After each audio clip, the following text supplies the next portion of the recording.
आइए आज हम पढ़ते हैं 11th केमिस्ट्री यूनिट 1 रसायन विज्ञान की कुछ मूलभूत अवधारणाएं पार्ट में से भाग 4। आज भाग 4 लेके आया हूं। इसमें आज हम अध्ययन करने वाले हैं, आपको स्क्रीन में दिखाई भी दे रहा है, वैज्ञानिक संकेतन और सार्थक अंक। ये दोनों महत्वपूर्ण है, इनको जानना आवश्यक है। तो आइए देखते हैं हम। पहला वैज्ञानिक संकेतन, साइंटिफिक नोटेशन किसको बोलते हैं? तो किसी भी संख्या में दशमलव के स्थान को परिवर्तित करके संख्या को 10 के घात के रूप में लिखना वैज्ञानिक संकेतन कहलाता है। कई बड़ी संख्याएं रहती हैं, दशमलव लगी होती हैं उनमें, तो दशमलव के स्थान को परिवर्तित किया जाता है और 10 के घात के रूप में हम जब संख्या को व्यक्त करते हैं उसी को वैज्ञानिक संकेतन बोलते हैं। आइए उदाहरण से हम समझते हैं। देखिए ये सूत्र इसका लिख दिया हूं मैं, n into 10 to the power n, यानी n गुणित 10 की घात n। इसी सांकेतिक रूप में हमको जो है संख्याओं को लिखना है।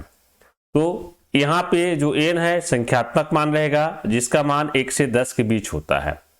1 से 10 के बीच रहेगा n का मान, और स्मॉल n जो घातांक के रूप में है, चर घातांक है, यह पॉजिटिव या नेगेटिव होता है। इसका मान कब पॉजिटिव होगा कब नेगेटिव होगा आपको जब उदाहरण से समझाऊंगा तो आपको समझ में आ जाएगा। आप ध्यान से देखते रहिए। देखिए नियम एक इसका बोलता है, किसी संख्या में दशमलव को बाईं ओर ले जाया जाता है। देखिए दशमलव को बाईं ओर ले जाएंगे तो नई संख्या में 10 की घात n की गुणा कर दिया जाता है। कहने का मतलब यहाँ पे जो पॉजिटिव मान वाला रहेगा, चर घातांक पॉजिटिव रहेगा। ठीक है, यहाँ पे n दशमलव को जितने स्थान विस्थापित किया जाता है उस संख्या को निरूपित करता है। दशमलव के बाईं ओर हम जितना स्थान जाएंगे वहां पे स्मॉल n का मान आएगा, चर घातांक को लिखेंगे और धनात्मक मान होगा बाईं ओर जाने पर, है ना। यहाँ पे लिखा भी गया, देखिए n का मान यहाँ पॉजिटिव होता है। उदाहरण देखिए, ये संख्या है 354.3। अब देखिए हमको लाना है इस दशमलव को 3 के बाद लाना है, इधर बाईं ओर लाना है। तो बाईं ओर लाएंगे तो क्या होगा, 2 स्थान बाईं ओर जाएंगे, 4 पहला अंक होगा, 5 दूसरा अंक, तो यहाँ पे दशमलव आएगा तो 3.54 के रूप में लिखेंगे हम इसको।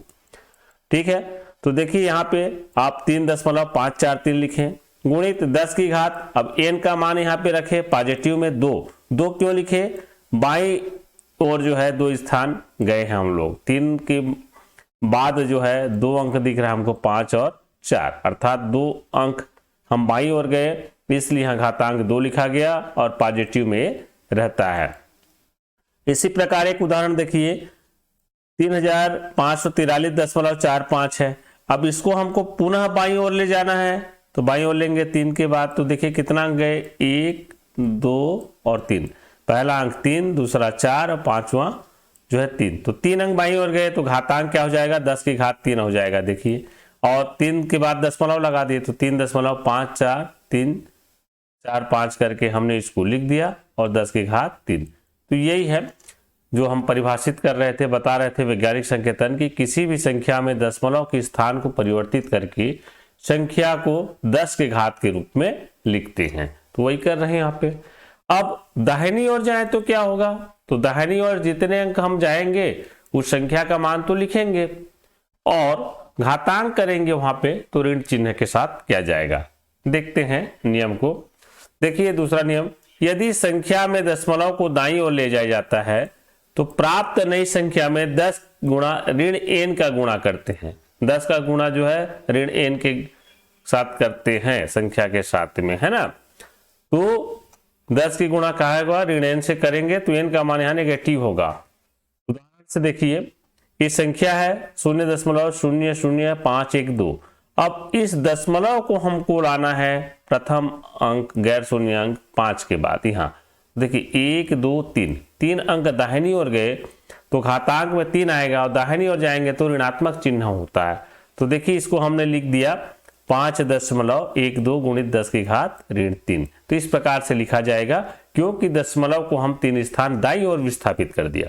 तो याद रखेंगे, आप बाईं ओर जाओ चाहे दाहिनी ओर जाओ, जितना अंक बाईं ओर या दाईं ओर जाएगा वो घातांक के रूप में लिखा जाएगा।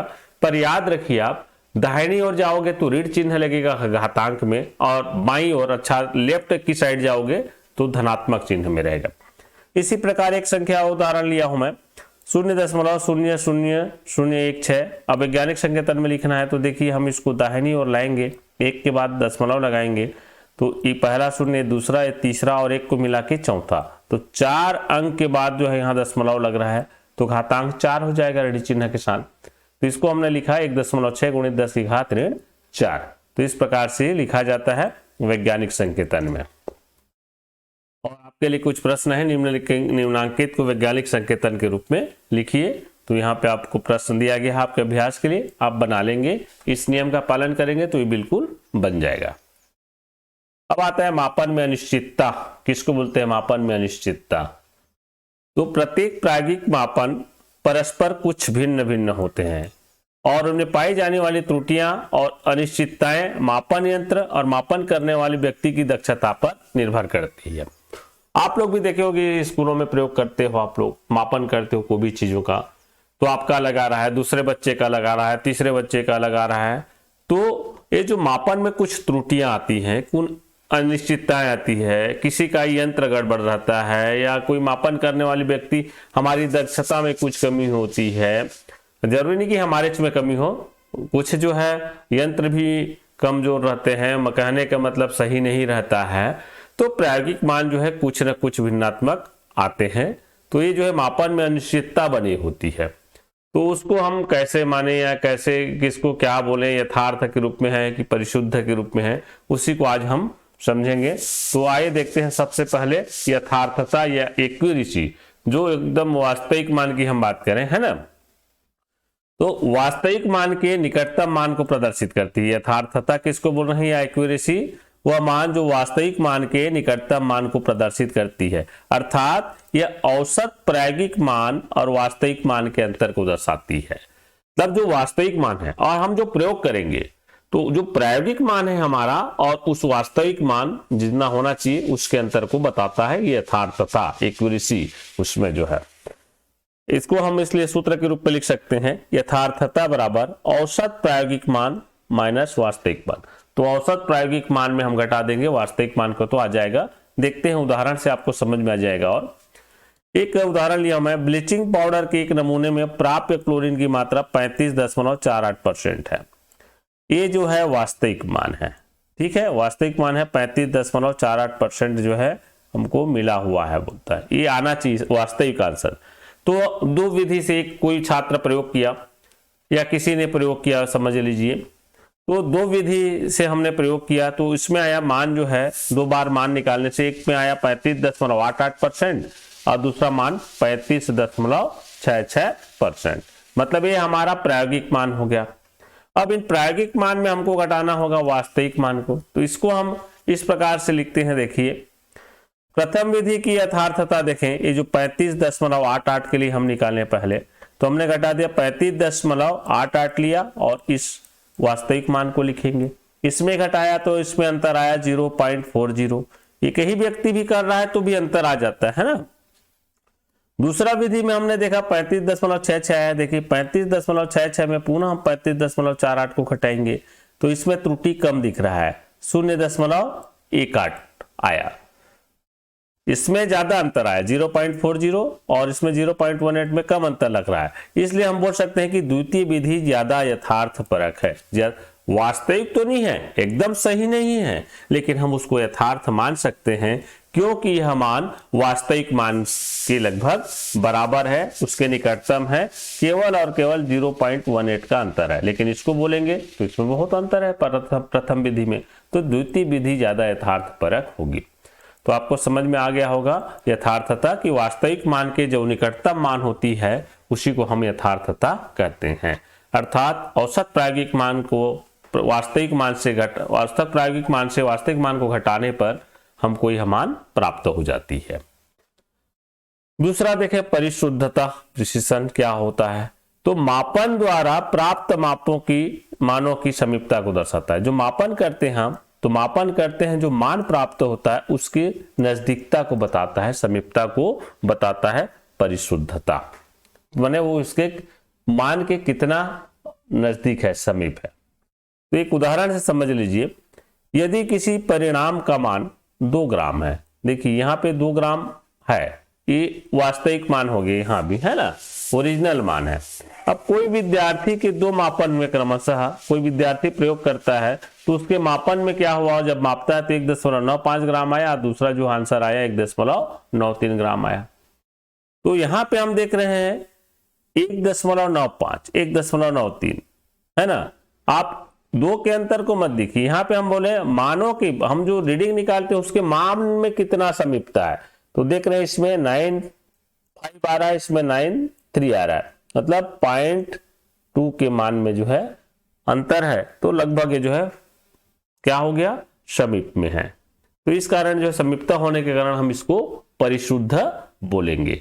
हालांकि यहाँ के मान से 2 के मान से इसमें जो है 0.7 का अंतर होगा और इसमें जो है 0.5 का अंतर होगा, लेकिन इन दोनों के बीच में देख रहे हैं तो ज्यादा अंतर नहीं है, लगभग लगभग आखिरी पास है, तो इसलिए इसको परिशुद्ध बोलेंगे। तो परिशुद्धता मतलब क्या है, मापन द्वारा प्राप्त मानों की जो समीपता दर्शाती है, जो मान हमारा आया है वो कितने एक दूसरे के समीप है, इस चीज को हम परिशुद्ध बोलेंगे। एक नोट याद रखेंगे, आदर्श रूप से सभी मापन परिशुद्ध या यथार्थ होना चाहिए। जितना भी हम मापन करते हैं परिशुद्ध और यथार्थ होना चाहिए, और एक यथार्थ मान परिशुद्ध होता तो है, लेकिन आवश्यक नहीं कि परिशुद्ध मान यथार्थ हो। ये जो परिशुद्ध मान आता है हमारा, ये यथार्थ हो जरूरी नहीं है, लेकिन यथार्थ मान हमेशा परिशुद्ध होगा। सार्थक अंक, सार्थक अंक किसको बोलते हैं, देखिए तो 0 से 9 तक के अंक, 0 से 9 तक के अंक जो मापन के परिणाम को पूर्ण रूप से दर्शाने के लिए प्रयोग होता है, सार्थक अंक कहलाता है। तो 0 से 9 तक के जो अंक हैं उसको हम सार्थक अंक कहते हैं, लेकिन वो उसके लिए शर्त क्या है, ये परिणाम को पूर्ण रूप से दर्शाने के लिए उपयोग होना चाहिए, काउंटिंग में वो आना चाहिए। तो 0 से 9 तक के जो बीच के अंक हैं वो सार्थक अंक कहलाते हैं, अर्थात अर्थपूर्ण बोल सकते हैं। हम ऐसा भी बोल सकते हैं, शार्ट में बोलना चाहें तो 0 से 9 तक के अर्थपूर्ण अंक को सार्थक अंक कहते हैं। देखिए इसके कुछ नियम है ना। तो पहला नियम इसमें है, सभी गैर शून्य अंक, गैर शून्य अंक बोलते हैं शून्य को छोड़कर, सार्थक अंक होते हैं। जितने भी अंक हैं शून्य को छोड़ दो, आप ऐसा जो लिखते हो 1 से लेकर के 9 तक, अभी शून्य को शामिल नहीं किया है ना, शून्य के लिए अलग अलग नियम है, कहां होगा नहीं होगा आप ध्यान से देखते जाइए। शून्य को हम कब सार्थक अंक मानेंगे नहीं मानेंगे, ये सब आने वाला है। तो 1 से 9 तक के अंक जितने भी हैं लिखाया है बिना शून्य के, तो सभी के सभी सार्थक अंक हैं, ठीक है। जैसे मैं लिख देता 514, 3 सार्थक अंक हो जाएंगे। 312, 3 सार्थक अंक। 21 लिखा, 2 सार्थक अंक। तो यहां 0 नहीं, ये सार्थक अंक होंगे। यहाँ पे देखिए एक लिखा है 0.3964, 4 सार्थक अंक है ना। इसका दशमलव वाला भी नियम आएगा, आपको और आगे पता चल जाएगा। तो सभी गैर शून्य अंक सार्थक अंक होते हैं, यहाँ पे बताया गया है। तो आप केवल बिना शून्य वाले में ही मान के चलिए। अब अगर शून्य लगा भी है तो समझ लीजिए अंकों के पहले है, दशमलव के पहले, तो उसको सार्थक अंक में नहीं गिनते हैं, है ना। तो ये सार्थक अंक के लिखने के हम नियम पढ़ रहे हैं।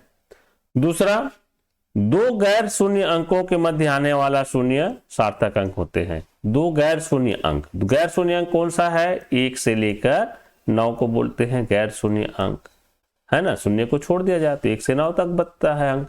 तो इनके अंकों के मध्य में अगर शून्य आ जाए तो शून्य को भी सार्थक अंक में गिनेंगे।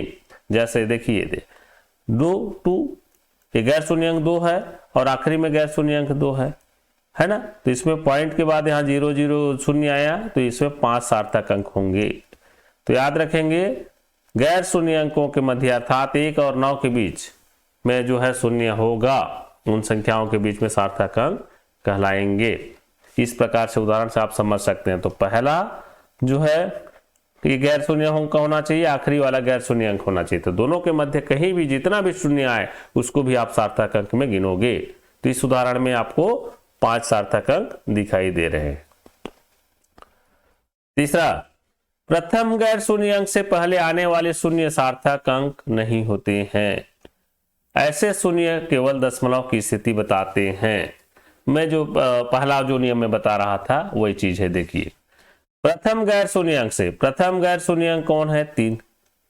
इनके पूर्व यदि बोलता है कि शून्य आ जाए गैर सार्थक अंक के पूर्व, तो गैर सार्थक अंक पहला वाला 3 है, इधर दूसरा 4 है ना। तो इनके पूर्व अगर इधर हम देखें तो शून्य आता है तो भी उसको हम गैर सार्थक अंक नहीं मानेंगे, चाहे दशमलव क्यों ना लगा हो। ठीक है, तो यहाँ पे केवल 2 सार्थक अंक होंगे, 3 और 4।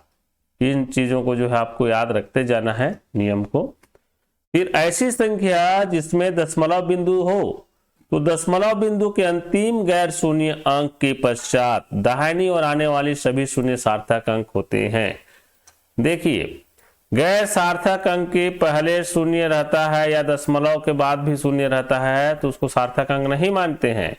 लेकिन गैर शून्य अंक के बाद या गैर शून्य अंक के अंतिम वाला हम बोला जाए संख्या 1 से 9 तक का है, उसके बाद भी 0 आए तो उसको सार्थक अंक मानेंगे।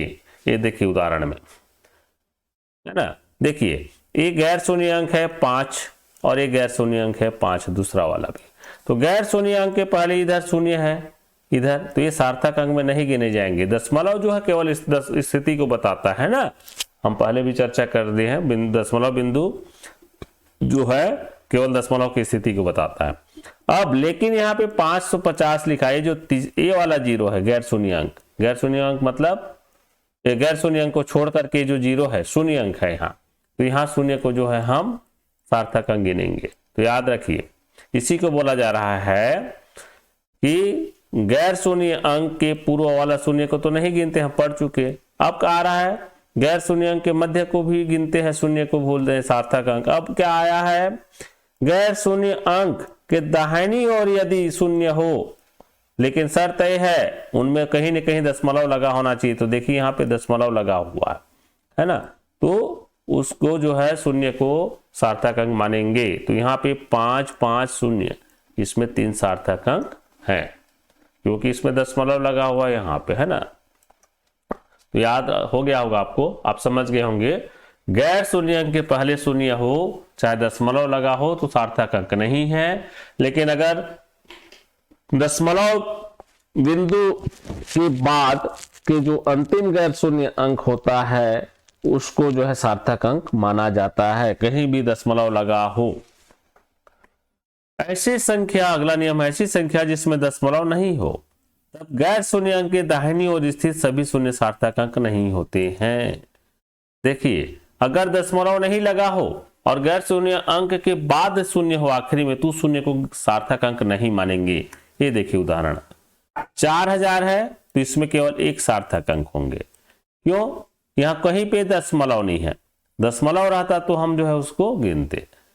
ठीक है, तो इस चीज को आपको याद रखना है कि दशमलव होगा तब जो है हम दाहिनी ओर के 0 को गिनेंगे। अगर दशमलव नहीं लगा है तो गैर शून्य अंक के दाहिनी ओर स्थित जितने भी शून्य होंगे सार्थक अंक नहीं गिने जाएंगे। तो 4000 में केवल 1 सार्थक अंक है। मैं इसको 300 लिखूं तो 300 में भी 1 ही सार्थक अंक होंगे, इस दोनों को नहीं गिना जाएगा। ठीक है, क्योंकि कहीं भी दशमलव नहीं लगा हुआ है। इस चीज को आप याद रखेंगे। और दशमलव बिंदु के दाहिनी ओर किसी गैर शून्य अंक के बाद शून्य सार्थक अंक होता है। देखो, दशमलव बिंदु के दाहिनी ओर, है ना, किसी गैर शून्य अंक के बाद का शून्य सार्थक अंक होता है। तो इसको हम पहले भी वैसे देख लिए, वहां पे फिर भी देख लीजिए। ये देखिए दशमलव लगा हुआ वहां पे। अब इसके दाहिनी ओर जब हम जाएंगे तो देखिए गैर शून्य अंक 2 है, यहाँ 1 है, तो इन दोनों के मध्य वाला तो गिना ही जाता है। अब आया लास्ट में फिर 0 आया, तो इसको भी हम सार्थक अंक में गिनेंगे क्योंकि दशमलव लग चुका है। तो इसमें जो है 2 0 1 0, 4 सार्थक अंक होंगे। किसी संख्या में 10 की घातों को सार्थक अंकों में नहीं गिना जाता है। हम वैज्ञानिक संकेतन पढ़े हैं तो 10 की घात के रूप में हम संख्या को लिख रहे थे, तो 10 की घात वाला जो है घात को जो है हम सार्थक अंक में नहीं गिनेंगे। जैसे देखिए 0.00000045 है, अब वैज्ञानिक संकेतन में हमको लिखना है तो इस दशमलव का हम किधर लाएंगे, दाहिना साइड लाएंगे। दाहिना साइड लाते हैं तो कितना अंक आया, 0 1 2 3 4 5 अंक के बाद गए दाहिनी ओर, तो घातांक 5 होगा और दाहिनी ओर जा रहे हैं इसलिए ऋण चिन्ह के साथ होगा। तो इसको हम लिख सकते हैं, यहाँ पे देखिए 4.5 गुणे 10 की घात ऋण 5, जो हमने वैज्ञानिक संकेतन में पढ़ा हुआ। अब इसमें सार्थक अंक निकालना है, तो ये बोला जा रहा है 10 की घातों को सार्थक अंक में नहीं गिना जाता, तो इनको नहीं गिनोगे आप, इनके पहले जो अंक है वो गिने जाएंगे। तो 4.5 है तो यहाँ पे 2 सार्थक अंक होंगे। इसी प्रकार से एवोगैड्रो संख्या का मान मैंने लिया, देखो एवोगैड्रो संख्या का मान होता है 6.022 गुणित 10 की घात 23। तो यहाँ पे हम तो 10 के घातांक वाले को गिनते नहीं है, तो हमारे पास कितना बचा, 4 अंक बचा, इसलिए 4 सार्थक अंक होंगे। फिर नियम है, दशमलव की स्थिति बदलने से सार्थक अंक की संख्या नहीं बदलती। आप दशमलव को आगे पीछे करोगे तो जितना सार्थक अंक रहते हैं उतना ही सार्थक अंक रहेंगे। जैसे कि 26.5 लिखा हुआ है यहाँ 2.65, दोनों ही स्थिति में सार्थक अंक की संख्या जो है 3 ही होगी, है ना। तो दशमलव का स्थिति आप बोलोगे कि यहाँ कर दें वहां कर दें, दशमलव है मतलब पहले से आपको जितना सार्थक अंक पता है उतना ही सार्थक अंक ही रहेंगे। तो ये जो है मुख्यतः सार्थक अंक संबंधी नियम है। अब सार्थक अंक की गणना कैसे करना है, तो 3 नियम देखेंगे हम, क्योंकि संख्या लंबी रहती है, छोटे रूप में लिखना रहता है सार्थक अंक के रूप में, तो कैसे लिखेंगे। तो देखिए आखिरी अंक अपरिवर्तित रहता है, आखिरी वाला अंक परिवर्तित रहेगा कब, यदि उसके बाद का अंक 5 से कम हो। 5, देखिए इसमें 3 नियम लागू होता है, या तो 5 हो आखिरी अंक, या 5 से अधिक हो, या 5 से कम हो वाला रहता है। तो पहला नियम हम देख रहे हैं, 5 से कम हो तो आखिरी अंक अपरिवर्तित रहेगा, कोई नहीं बदला जाएगा। जैसे कोई हम परिणाम निकाले, मापन किए, रिजल्ट हमारा आया 67.32, देखिए 67.32, और हमको इसको 2 अंक तक ही बनाए रखना है सार्थक अंक को, ठीक है। 2 अंक तक हम इसको लिखेंगे, यहाँ पे 4 सार्थक अंक है तो केवल हमको 2 अंक तक ही लिखना है। तो क्या करेंगे हम, इसका जो परिणाम है केवल जो है 67 लिखेंगे। क्यों, आखिरी अंक जो है क्या बोलता है, अपरिवर्तित, ये हमारा 7 आखिरी अंक है। तो यहां बोला गया है यदि उसके बाद का अंक 5 से कम हो, तो देखिए 7 के बाद वाला क्या है, 3 है, 5 से कम है, 5 से कम है, हमको 2 अंक में ही इसको लिखना है, 67 के रूप में लिखेंगे, 68 नहीं लिखेंगे। 68 कब लिखते, आगे हम नियम में पढ़ेंगे उसको, ठीक है, यहीं पे नहीं बताता, आपको वहां पे समझ में आएगा। तो इसी को मैंने लिख दिया, आखिरी अंक जहां तक लेना है 7 है, इसके बाद 3 जो कि 5 से कम है, इसलिए 7 को बिना परिवर्तन करके हम लिखेंगे, इसलिए परिणाम हमारा 6-7 ही रहेगा, 67 रहेगा। इसी तरह 8.12 को सीमित करना है, 1 अंक में लिखना है, या मान लो 2 अंक में लिखना है, 2 अंक में लिखना है, तो ये हो जाएगा 8.1, क्योंकि 2 अंक की बात की है, क्योंकि ये जो है 5 से कम है 2, ठीक है। अगर 1 अंक में लिखना रहता तो केवल 8 आता। और एक है उदाहरण देखिए 36.44, तो 36.44 को हम क्या लिखें, ये जो हो जाएगा 3 अंक में अगर लिखना चाहें हम तो ये हो जाएगा 36.4 होगा। 2 अंक में लिखना चाहें तो ये 36 हो जाएगा, ठीक है। यहाँ पे 6 छप गया था, 6.4 नहीं लिखेंगे, गलत होगा। इस चीज को याद रखना, यह तो रहेगा ही ना आखिरी वाला जो मान है।